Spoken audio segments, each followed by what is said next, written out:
Hello everybody. Today I'm here with Nick Hope and we're going to be talking about raising finance off your existing assets. So Nick, do you want to give us an overview on how you would go about raising finance? Yeah, absolutely. I get asked by lots of my clients who are either just starting out or they're looking to expand their portfolio, Yeah. how they can raise some additional capital. We look at that in a couple of different ways.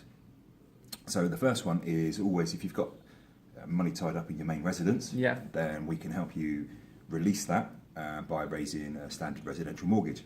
Yeah. The way that you would look to do that is we just shop around the market, find you the best deal.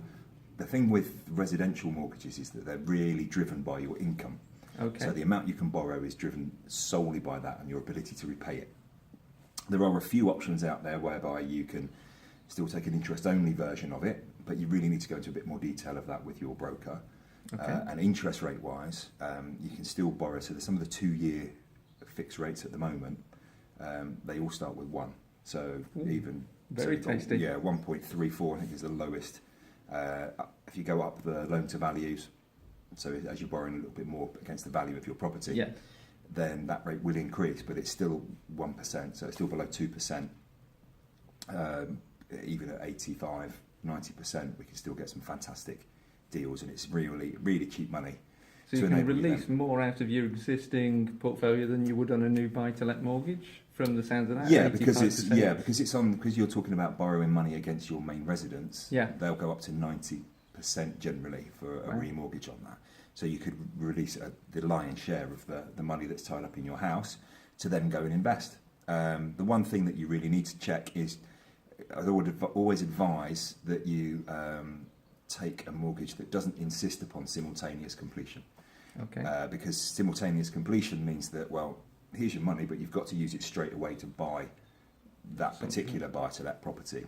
Whereas if you choose a product that doesn't insist upon that, then the money goes into your bank account, and then that enables you to then to go and shop and find your next investment.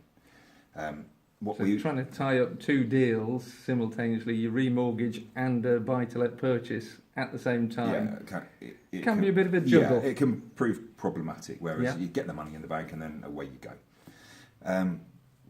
What we also find is that sometimes the first charge loan using a proper mortgage isn't for everybody, because they may have taken out a really good mortgage Yes. already.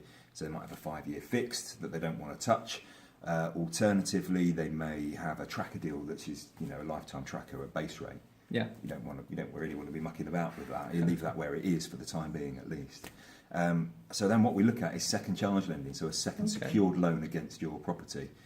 The good thing about those is they're not so income driven. Yeah. So they're a little bit more flexible.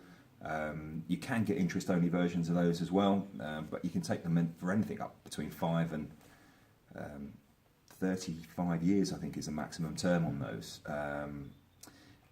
Interest rates are a little bit higher, but they're in and around sort of 5%.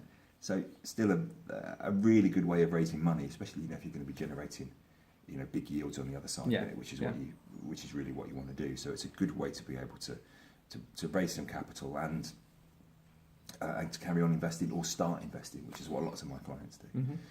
Mm-hmm.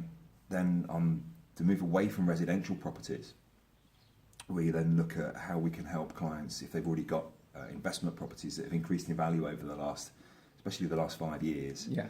Then we do the same sort of process, and we're able to help them raise finance against their existing portfolio, providing it meets all the stress tests. There's no problem in raising finance from that perspective. You're more limited on the loan to values. Yeah. The highest you can get up to is 85% loan to value on a buy-to-let remortgage, and that's with Kent Reliance. There's only one lender that does that, and their rates are typically in and around 3.5%. Very competitive. Yeah, but still very competitive. Really good rates, and a really good way of raising to be able to keep investing. If that's what you're looking to do, there's still some fantastic deals out there to be had, and this is just a way to keep your momentum going. You can look at second charge lending as well. So if you've got some good deals that you're tied into on your buy-to-lets, you can look to raise money on a second charge basis. Not quite as competitive, because there's only a few lenders that do it. If you go above 75%, so up to 75%, interest rate's about 8% on those, which is okay.